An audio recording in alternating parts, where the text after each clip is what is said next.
안녕하세요. 저는 김선영입니다. 올해 61살이에요. 서울 변두리에서 식당을 하다가 지금은 가게를 정리하고 조용히 살고 있습니다. 오늘 여러분께 들려드릴 이야기는 제 인생에서 가장 충격적이었던 사건입니다. 결혼식 당일 시어머니가 예물함을 들고 도망쳤어요. 500명의 하객이 지켜보는 가운데 말이죠. 그리고 그날 저는 제 남편이 그 모든 일을 미리 알고 있었다는 걸 깨달았습니다. 더 충격적인 건 시어머니가 도망친 그 장소에서 제 친엄마와 연결된 비밀을 발견하게 된다는 거였어요. 이 이야기는 정말 일어난 일입니다. 27년 전 일이지만 어제 일처럼 생생해요. 제가 어떻게 그 모든 걸 견뎠는지, 그리고 마지막에 어떤 선택을 했는지 끝까지 들어보세요. 저는 33세 결혼했습니다. 늦은 나이였죠. 당시로서는 노처녀 소리를 들을 만한 나이였어요. 회사 총무과에서 일했고 신랑은 보험 설계사였습니다. 성실한 사람이었어요. 웃을 때 눈이 접히는 게 매력적이었고요. 상견례는 무난했습니다. 어른들은 예단과 예물 이야기를 했어요. 저는 돈 얘기를 별로 좋아하지 않았지만 그렇다고 피할 수도 없는 일이었죠. 시어머니는 작은 목소리로 제 귀에 바짝 다가와서 말했어요. 우리 집안 사정이 좀 있어요. 결혼만 잘 치르면 다 갚고 깨끗해질 거야. 저는 그냥 고개만 끄덕였습니다. 사람은 누구나 힘든 때가 있다고 믿었거든요. 지금 생각해보면 그때부터 뭔가 이상했어야 했는데 저는 너무 순진했어요. 결혼식 당일이었습니다. 웨딩홀 신부 대기실은 백합 냄새와 헤어 스프레이 냄새로 가득했어요. 예물함은 테이블 위에 곱게 올려두었습니다. 황금빛 팔찌와 반지, 순금 목걸이, 그리고 얇게 접은 축의금 봉투까지. 사진작가가 우리에게 고개를 돌리라고 손짓하던 바로 그 순간이었어요. 저는 테이블이 비어있는 걸 보고 눈이 멎었습니다. 예물함이 통째로 사라진 거예요. 신부 대기실 문은 활짝 열려 있었어요. 복도 끝 유리문 너머로 붉은 코트가 흔들리는 게 보였습니다. 시어머니였어요. 손에 뭔가를 들고 계단을 뛰어내려가고 있었어요. 뒤늦게 신랑이 달려나갔습니다. 저도 힐을 벗고 따라 나가려다 말았어요. 구르드 굽소리가 복도에 쩡쩡 울렸거든요. 그때 누군가 제 팔을 잡았어요. 우리 엄마였습니다. 지금 나가면 너만 더 망신이야. 일단 올라. 저는 숨을 크게 삼켰어요. 그날 저는 하객들 앞에서 웃었습니다. 사진을 찍었고 꽃다발을 던졌어요. 그리고 혼인신고서에 서명했습니다. 하지만 불안이 손바닥 안에 바늘처럼 고였어요. 식이 끝난 후에 저는 신랑에게 물었습니다. 어머니는 어디 갔어? 신랑은 카라를 매만지면서 말했어요. 은행 좀 들렀대. 저는 그 말이 얼마나 바보 같은 말인지 이해하는데 3초 걸렸어요. 토요일 오후 2시. 은행은 문을 닫거든요. 제 속이 뒤틀렸습니다. 저는 더 묻지 않았어요. 대신 대기실 바닥을 찍고 있던 CCTV 위치를 떠올렸습니다. 웨딩홀 매니저에게 말해서 영상을 확인했어요. 화면에는 제가 본 그대로가 있었습니다. 시어머니가 예물함을 들고 계단을 뛰어내려가는 모습. 그런데 그 옆으로 검은 코트를 입은 남자가 손을 뻗고 있었어요. 둘의 팔꿈치가 스치면서 나란히 사라졌습니다. 신랑은 화면을 보는 제 옆에서 숨을 쉬지 않고 있었어요. 저는 그의 옆 얼굴을 보았습니다. 눈꺼풀 아래에 땀이 맺혀 있었어요. 그는 알고 있었습니다. 그는 전부 다 알고 있었어요. 첫날 밤은 호텔이 아니라 친정에서 보냈습니다. 저는 웨딩드레스를 벗고 샤워를 길게 했어요. 몸을 뒤덮은 스프레이 냄새가 사라지지 않았습니다. 잠들지 못하고 새벽을 넘겼어요. 아침이 되자 시어머니가 전화를 했습니다. 제 폰이 아니라 신랑 폰으로요. 그는 거실로 나갔어요. 저는 발꿈치를 세우고 방문에 귀를 기댔습니다. 그의 목소리는 낮았고 단어들은 짧았어요. 어디야? 알겠어. 알았어. 그는 다시 방으로 들어와서 말했습니다. 내일 뵙자래. 저는 그를 멈춰 세웠어요. 누구랑? 엄마랑. 혼자? 그는 눈을 깜박였어요. 그것은 거짓말을 준비하는 사람의 습관처럼 보였습니다. 저는 더 묻지 않았어요. 묻지 않는 법을 배워야 오래 산다고 어른들이 말했으니까요. 하지만 저는 오래 살고 싶었고 더 오래 버텨야 했어요. 다음 날 오후 낡은 찻집에서 만났습니다. 시어머니는 빨간 코트를 벗고 의자에 걸었어요. 앞에는 티백이 빙글빙글 돌고 있었습니다. 저는 바로 예물함 이야기를 꺼냈어요. 그건 예단이 아니라 제 인생의 보증금이에요. 시어머니의 입술은 바짝 말라 있었습니다. 곧 갚을 거야. 언제요? 조만간. 말은 너무 얇았어요. 저는 손가락을 꼬았습니다. 함께 계셨던 남자분은요? 시어머니는 티백을 꺼내서 접시에 올려두었어요. 그냥 아는 사람이야. 저는 아는 사람의 이름을 묻지 않았습니다. 대신 시어머니의 손목을 보았어요. 새로 산 듯 빛나는 팔찌가 있었습니다. 제가 골랐던 디자인이었어요. 제 손이 차갑게 식었습니다. 그날 저는 때를 쓰지 않았어요. 저는 그 집안의 새 며느리였고 스스로 품위를 택해야 했거든요. 자존심은 그때 제게 사치였습니다. 하지만 시간은 제 편이 아니었어요. 신혼집에 들어가자마자 카드 독촉장이 쌓이기 시작했습니다. 집안에 누군가가 제 이름으로 카드를 만든 거였어요. 상담원은 부드럽게 말했습니다. 며느리분 맞으시죠? 제 이름과 생년월일은 정확했어요. 신청 연락처는 시어머니 번호였습니다. 저는 남편에게 물었어요. 왜 제 이름으로 카드를 만들었어요? 남편은 잠깐 멈칫했습니다. 엄마가 잠깐만 쓰신다고 해서. 저는 어금니를 깨물었어요. 잠깐이라는 말처럼 오래가는 말이 또 있을까요? 저는 즉시 카드를 정지했습니다. 그리고 집안에 규칙을 만들었어요. 제 통장은 저만 봅니다. 제 이름으로는 아무것도 만들지 않습니다. 시어머니는 울먹였어요. 내가 그 정도도 못 믿니? 저는 고개를 숙였습니다. 죄송해요. 못 믿어요. 여기까지 들으셨다면 이어지는 이야기가 더 궁금하실 거예요. 계속 듣고 계시다면 구독과 좋아요, 그리고 알림 설정 부탁드립니다. 이야기 중반부에서 제가 왜 그날 경찰서에 갔는지, 그리고 그 CCTV에서 발견한 충격적인 진실을 말씀드릴게요. 세 번째 봄이었어요. 저는 경찰서에서 시어머니 이름을 보게 됐습니다. 사소한 사건이었어요. 편의점 절도 미수였죠. 담당 형사는 간단히 말했습니다. 돈이 급하셨나 봐요. 그의 책상 위에 작은 봉투가 있었어요. 누군가의 제보였습니다. 저는 봉투에 이름을 읽지 않았어요. 그냥 받아왔습니다. 집에서 봉투를 열었어요. 종이 2장과 열쇠 하나가 들어 있었습니다. 첫 장은 호텔 키 카드였어요. 결혼식 날짜와 시간이 찍혀 있었습니다. 2시 28분 체크인. 두 번째 장은 영수증이었어요. 샴페인 한 병, 카나페, 그리고 2사람분의 세트. 손글씨가 작게 적혀 있었습니다. 고마워. 여전하네.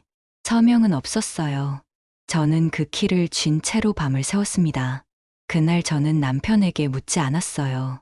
그가 알든 모르든, 알면서 모르는 척했든 저는 제 눈으로 보고 싶었거든요. 다음 날 저는 키카드를 들고 호텔로 갔습니다. 카운터 직원은 기록을 찾아줬어요. 객실은 이미 청소되었고 CCTV는 2주가 지나서 자동 삭제되었다고 했습니다. 하지만 직원의 말 한마디가 제 무릎을 휘청이게 했어요. 체크인은 2분이셨고 성함은 각각. 저는 그 단어를 들었습니다. 모르는 이름이었어요. 하지만 성씨는 제게 낯설지 않았습니다. 제 엄마의 성씨였거든요. 우연일 수도 있다고 생각했어요. 저는 그 가능성에 매달렸습니다. 그날 늦게 집에 갔을 때 엄마는 제 시선을 피했어요. 저는 오래된 앨범을 펼쳤습니다. 엄마의 결혼식 사진이었어요. 엄마 옆에 선 하객들 중에서 한 남자의 옆 얼굴이 시어머니의 옛 사진과 겹쳐 보였습니다. 저는 억지를 멈췄어요. 상상은 잔인하고 상상은 정확할 때가 있거든요. 하지만 저는 끝내 묻지 않았습니다.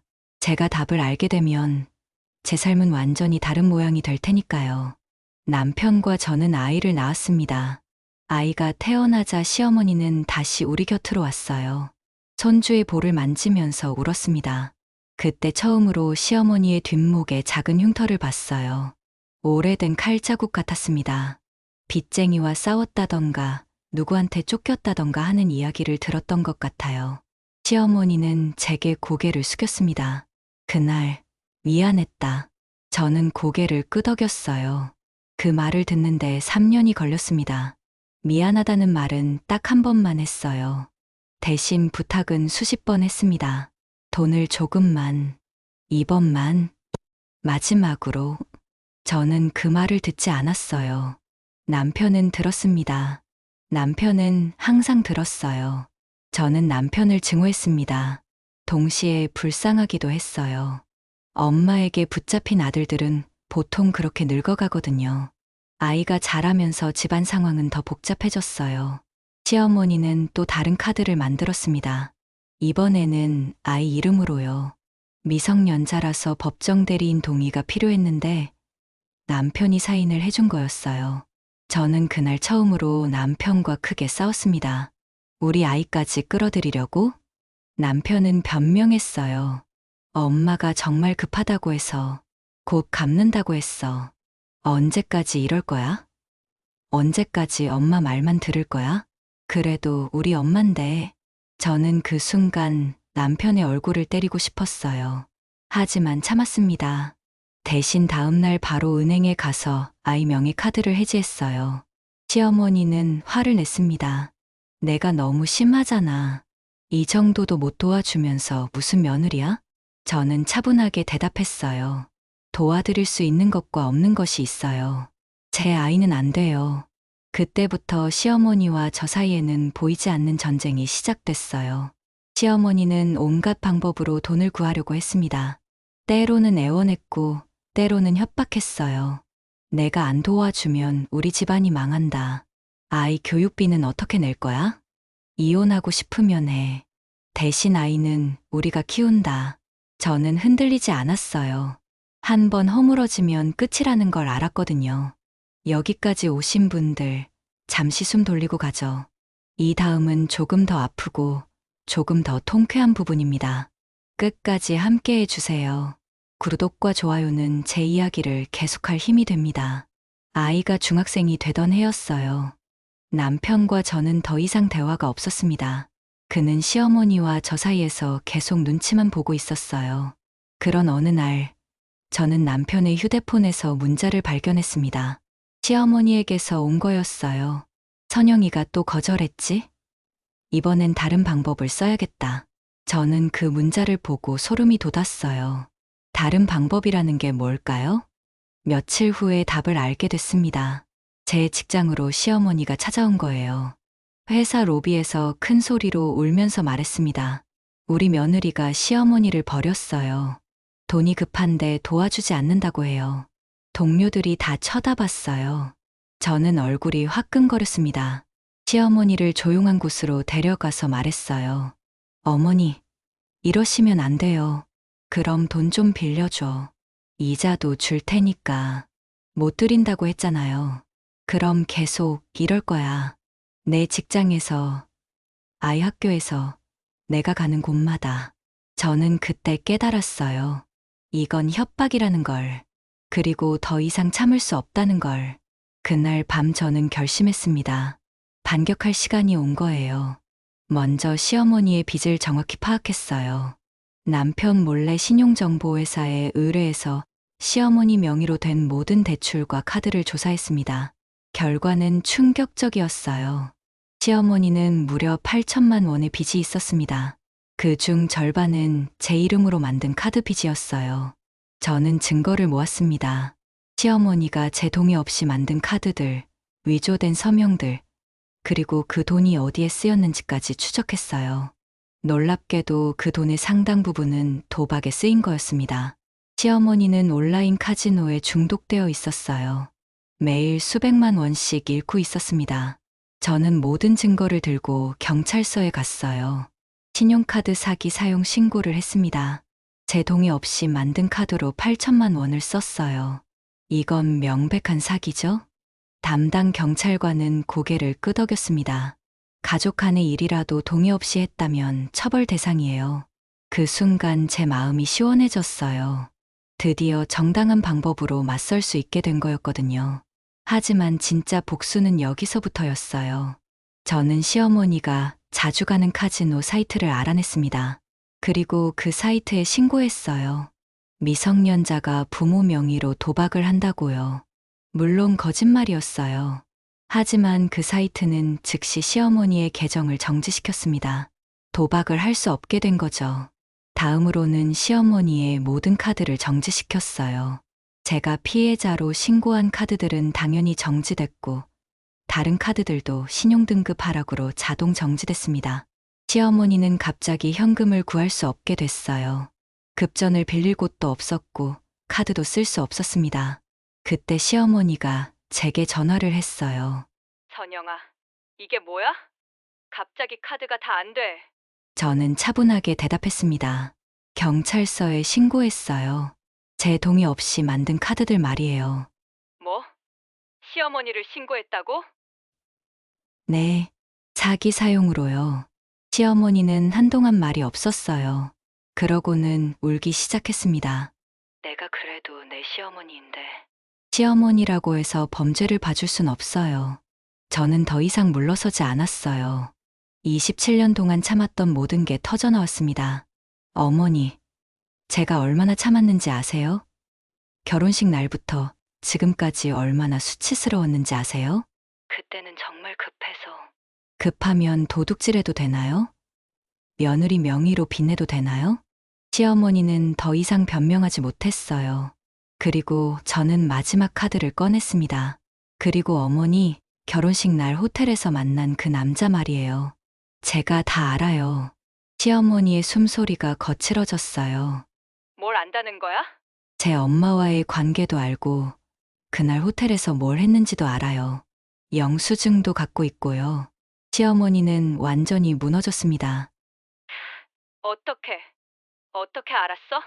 자세한 건 나중에 이야기해요. 지금은 어머니가 저한테 한 일에 대해서만 이야기하죠. 저는 시어머니에게 조건을 제시했어요. 첫째, 제 명의로 만든 모든 빚을 정리할 것. 둘째, 다시는 저희 가족에게 돈을 요구하지 말 것. 셋째, 아이에게는 절대 접근하지 말 것. 만약 이 조건을 지키지 않으면 경찰 신고는 물론이고 결혼식 날 있었던 일도 다 공개할 거예요. 제 엄마와의 관계도 포함해서요. 시어머니는 울면서 받아들였습니다. 알겠어. 다 내가 잘못했어. 하지만 저는 거기서 끝내지 않았어요. 시어머니가 지금까지 제게서 뺏어간 모든 걸 계산했습니다. 예물값, 카드 이자, 제가 대신 갚은 빚들, 그리고 정신적 피해까지 총 1억 2천만 원이었어요. 이 돈을 다 갚으셔야 해요. 분할로라도 좋으니까. 그런 돈이 어디 있어? 그건 어머니가 알아서 하세요. 저도 27년 동안 어떻게든 버텼잖아요.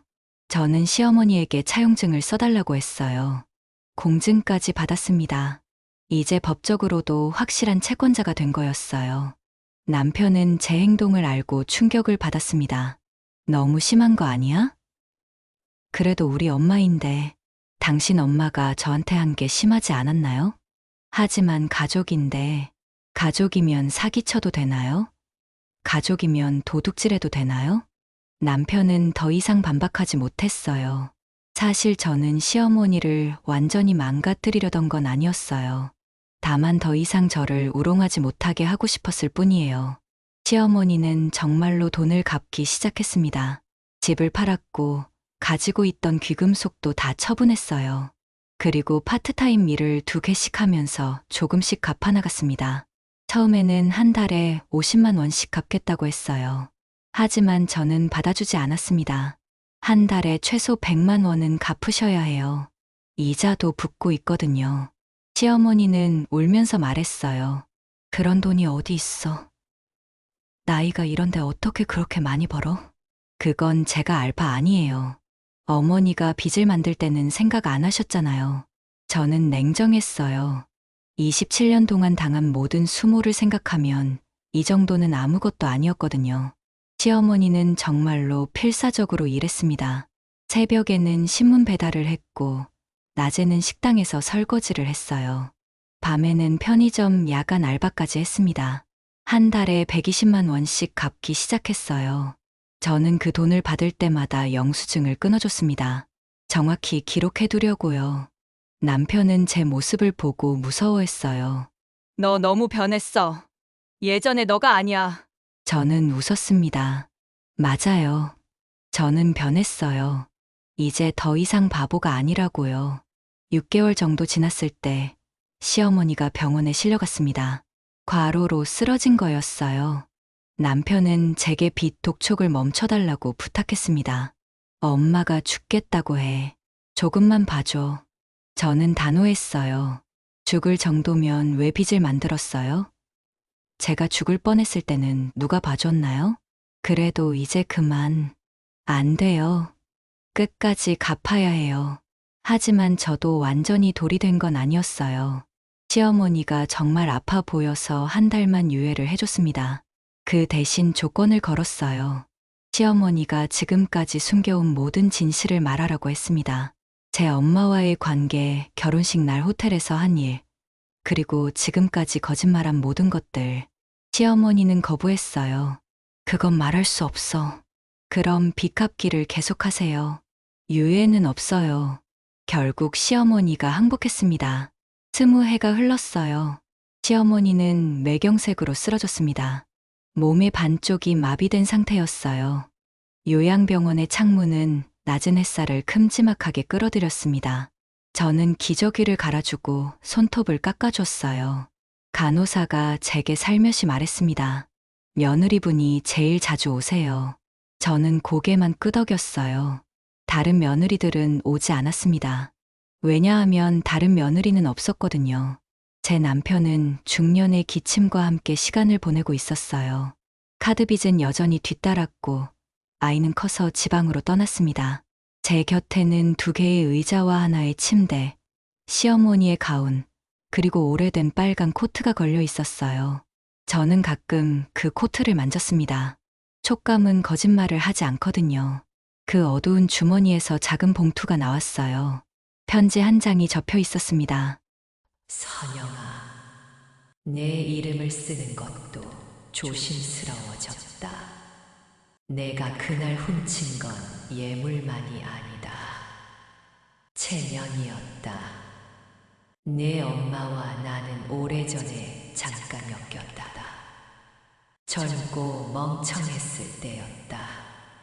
서로를 이용했고 서로를 미워했다. 결혼식 날 호텔에서 만난 남자는 내 엄마의 오래된 그림자였다. 나는 돈이 필요했고 그는 기회였다. 내가 알면 안 될 것 같아 도망쳤다. 내 남편도 어느 정도는 알았다. 엄마가 부탁하면 아들은 져준다. 나는 그걸 이용했다.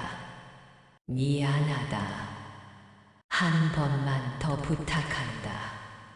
내 장례식에는 와주지 마라. 내가 안 와야 내가 편히 눈을 감을 것 같다. 저는 편지를 접었어요. 오래된 침묵 소리가 병실을 채웠습니다. 그날 밤 저는 병원 옥상에서 오래 서 있었어요. 겨울의 공기가 입안에서 금속처럼 울었습니다. 저는 다시 내려와서 시어머니의 손을 잡았어요. 손등의 혈관은 더 얇아져 있었습니다. 어머니, 그날은 묻지 않을게요. 제 목소리는 낯설게 낮았어요. 대신 약속해요. 제 이름으로 다시는 빚지지 않겠다고. 시어머니는 응답하지 못했지만 눈동자가 흔들렸어요. 혹시 그것이 사과였을까요? 혹은 마지막 핑계였을까요? 편지를 읽고 나서 저는 많은 것을 이해했습니다. 시어머니와 제 엄마 사이에 무슨 일이 있었는지, 그리고 왜 시어머니가 그토록 절박했는지를요. 하지만 이해한다고 해서 용서하는 건 아니었어요. 시어머니는 선택했고, 저도 선택했습니다. 며칠 후 저는 변호사를 만났어요. 시어머니가 남긴 빚에 대한 상속 포기를 위해서였습니다. 시어머니가 돌아가시면 빚도 상속되나요? 네, 그렇습니다. 하지만 상속 포기를 하면 됩니다. 남편도 포기할 수 있나요? 본인이 원한다면 가능합니다. 저는 남편과 이야기했어요. 어머니가 돌아가시면 상속 포기해요. 빚까지 떠안을 순 없어요. 남편은 고민했어요. 그래도 우리 엄마인데, 엄마면 빚까지 물려받아야 하나요? 우리 아이 생각도 해봐요. 결국 남편도 동의했습니다. 시어머니는 제 예상보다 오래 버텼어요. 3년을 더 살았습니다. 그동안 저는 매일 병원에 다녔어요. 사람들은 제게 물었습니다. 그래도 이제는 용서하셨겠어요. 저는 웃으며 대답했어요. 돌보는 것과 용서하는 건 다른 문제예요. 정말 그랬어요. 저는 시어머니를 돌봤지만 용서하지는 않았습니다. 도리는 했지만 감정까지 바뀌지는 않았어요. 시어머니가 의식을 잃고 있던 마지막 한 달 동안 저는 많은 생각을 했어요. 정말 장례식에 가지 말까? 아니면 마지막 인사라도 해야 할까? 고민하던 중에 또 다른 편지를 발견했습니다. 이번에는 시어머니 침대 밑에서 나온 거였어요. 선영아, 내가 이 편지를 읽는다면 나는 이미 떠났을 것이다. 마지막으로 고백한다. 내 예물함에 있던 돈으로 내가 산 건 마약이었다. 도박보다 더 나쁜 중독이었다. 그 남자는 판매업자였고 내 엄마는 그의 옛 고객이었다. 나는 내 엄마를 협박해서 그 남자를 소개받았다. 결혼식 날 나는 돈이 필요해서 너희들을 이용했다. 내가 나를 신고했을 때 나는 처음으로 정신이 들었다. 고마웠다. 내가 아니었다면 나는 더 나쁜 짓을 했을 것이다. 용서를 바라지 않는다. 다만 너는 내가 망친 것보다 훨씬 강한 사람이라는 걸 알았으면 한다. 이 편지를 읽고 나서 저는 모든 퍼즐이 맞춰지는 걸 느꼈어요. 시어머니의 절박함, 제 엄마의 회피, 그리고 그날 호텔에서의 만남까지. 마약이었다니. 저는 그때까지도 시어머니가 단순히 도박 중독자라고만 생각했는데 진실은 훨씬 어두웠어요. 제 엄마도 과거에 그런 일에 연루되어 있었다는 것도 충격적이었습니다. 그래서 엄마가 그토록 제 시선을 피했던 거였네요. 시어머니가 돌아가시던 날, 저는 병원에 있었어요. 마지막 숨을 거두는 순간까지 지켜봤습니다. 간호사가 물었어요. 장례식 준비는 어떻게 하실 건가요? 저는 잠시 생각했어요. 편지에서는 오지 말라고 했지만 그게 정말 시어머니의 진심일까요? 결국 저는 장례식을 준비했습니다. 하지만 아주 간소하게요. 가족들만 참석하는 작은 장례식이었어요. 남편은 제 결정을 의외라고 했어요. 엄마가 오지 말라고 했는데 어머니가 뭐라고 하든 제가 할 일은 해야죠. 장례식 날 조문객은 몇 명 되지 않았어요. 시어머니의 형제들과 저희 가족, 그리고 요양병원 간병인 몇 분이 전부였습니다. 제가 마지막 인사를 할 때였어요. 관 앞에 서서 말했습니다. 어머니, 저는 어머니를 용서하지 않아요. 하지만 미워하지도 않아요. 그냥 이제 끝이에요. 그게 제가 할 수 있는 가장 솔직한 인사였어요. 장례를 치르고 나서 저는 시어머니의 유품을 정리했습니다. 별로 남은 게 없었어요. 낡은 옷가지와 몇 권의 책, 그리고 그 빨간 코트. 코트를 정리하다가 또 다른 봉투를 발견했어요. 이번에는 제 이름이 적혀 있었습니다. 선영에게 너에게 물려줄 게 없어서 미안하다. 대신 이것만은 전해주고 싶다. 내 예물함 안에 있던 반지 하나를 내가 간직하고 있었다.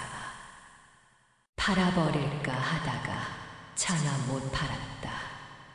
너의 마지막 순수함 같은 게 느껴져서. 이제라도 돌려준다. 그리고 은행 계좌 하나에 돈을 모아뒀다. 많지는 않지만 내가 가져라. 내가 너한테 빚진 이자라고 생각해라. 봉투 안에는 정말로 제 결혼 반지 하나와 통장이 들어 있었어요. 통장을 확인해 보니 2천만 원이 있었습니다. 시어머니가 3년 동안 조금씩 모은 돈이었어요. 아마 제게 갚아야 할 돈 중 일부를 따로 저축해둔 것 같았습니다. 저는 그 반지를 끼워봤어요. 27년 만에 다시 끼는 결혼 반지였습니다. 여전히 제 손가락에 맞았어요. 남편과 저는 결국 이혼했습니다. 더 이상 함께 살아갈 이유를 찾지 못했거든요. 시어머니가 돌아가신 후에는 우리를 묶어주던 마지막 끈도 사라진 것 같았어요. 이혼 과정은 평화로웠어요. 서로 미워하지 않았거든요. 다만 더 이상 사랑하지도 않았을 뿐이었어요. 재산 분할도 간단했습니다. 집은 팔아서 반반 나눴고, 아이는 이미 성인이라 양육권 문제도 없었어요. 아이에게는 말했습니다. 엄마 아빠가 헤어지지만 너한테는 여전히 부모야. 할머니 일로 상처받지 마. 아이는 의외로 담담하게 받아들였어요. 엄마, 할머니 장례식에 안 가신다고 하시더니 결국 가셨네요. 가야 할 것 같아서. 잘하신 것 같아요. 어른이시네요. 아이의 말에 저는 웃었어요. 정말 오랜만에 마음에서 우러나온 웃음이었습니다. 이혼 후 저는 작은 아파트로 이사했어요. 혼자 살기에 딱 좋은 크기였습니다. 시어머니가 남긴 돈으로 전세를 구했어요. 새 집에서 저는 예물함을 꺼냈습니다. 27년 동안 책장 구석에 박아두었던 그 빈 상자를 말이에요. 그 안에 시어머니가 돌려준 반지를 넣었어요. 그리고 그동안 제가 모은 증거들도 함께 넣었습니다. 사용증, 영수증, 편지들까지. 모든 것이 끝났다는 느낌이었어요. 가끔 사람들이 저에게 물어봅니다. 그래도 시어머니를 용서하셨겠어요? 저는 항상 같은 대답을 해요. 용서하지 않았어요. 하지만 이해는 해요. 정말 그래요. 저는 시어머니를 용서하지 않았습니다. 하지만 미워하지도 않아요. 그냥 하나의 인생이었다고 생각해요. 잘못된 선택들로 가득했지만 그래도 하나의 인생이었다고요. 시어머니는 마약 중독자였고 도박꾼이었고 사기꾼이었어요. 하지만 동시에 아들을 사랑하는 엄마이기도 했고 마지막에는 후회하는 사람이기도 했습니다. 저는 그 모든 면을 다 기억하려고 해요. 좋은 것만 기억하는 것도 나쁜 것만 기억하는 것도 진실이 아니니까요. 요즘 저는 조용히 살고 있어요. 파트타임으로 일하면서 취미생활도 하고 있습니다. 요가도 배우고 책도 많이 읽어요. 아이는 가끔 안부 전화를 해줍니다. 잘 지내고 있다고 해요. 아빠와도 연락하고 있다고 하고요. 남편, 아니, 이제는 전 남편이죠. 그 사람도 잘 지내고 있는 것 같아요. 새로운 여자친구가 생겼다는 소문도 들었어요. 다행이라고 생각해요. 저도 가끔 누군가를 만나곤 해요. 하지만 재혼까지는 생각하지 않아요. 지금이 편해요. 예물함은 아직도 제 방에 있어요. 이제는 빈 상자가 아니에요. 시어머니가 돌려준 반지와 함께 제가 새로 산 작은 목걸이도 들어있거든요. 가끔 그 상자를 열어볼 때면 생각해요. 인생이 참 신기하다고. 27년 전에는 상상도 못했던 모습으로 살고 있다고요. 그때의 저는 순진했어요. 사람을 너무 쉽게 믿었고 참는 게 미덕이라고 생각했습니다. 이제는 달라요.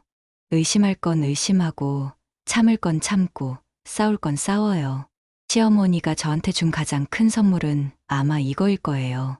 강해지는 법을 가르쳐 준 것. 물론 본인이 의도한 건 아니겠지만요.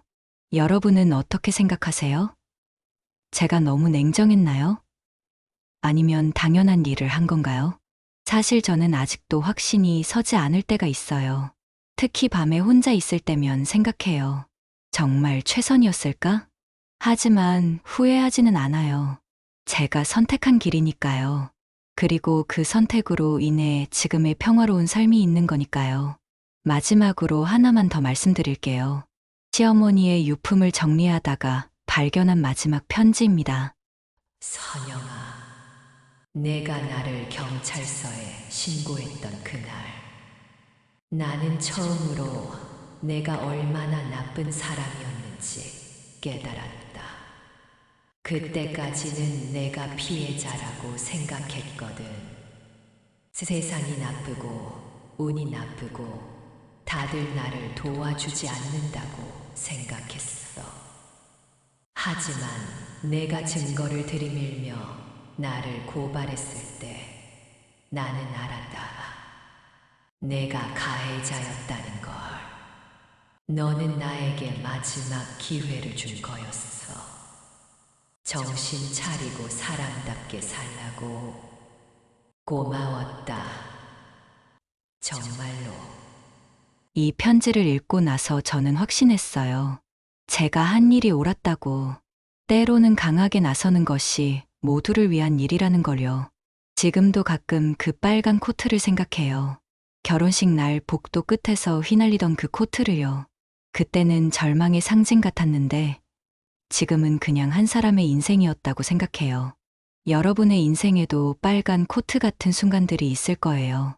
누군가가 여러분의 소중한 걸 가져가려고 할 때 여러분은 어떻게 하실 건가요? 저는 이제 알아요.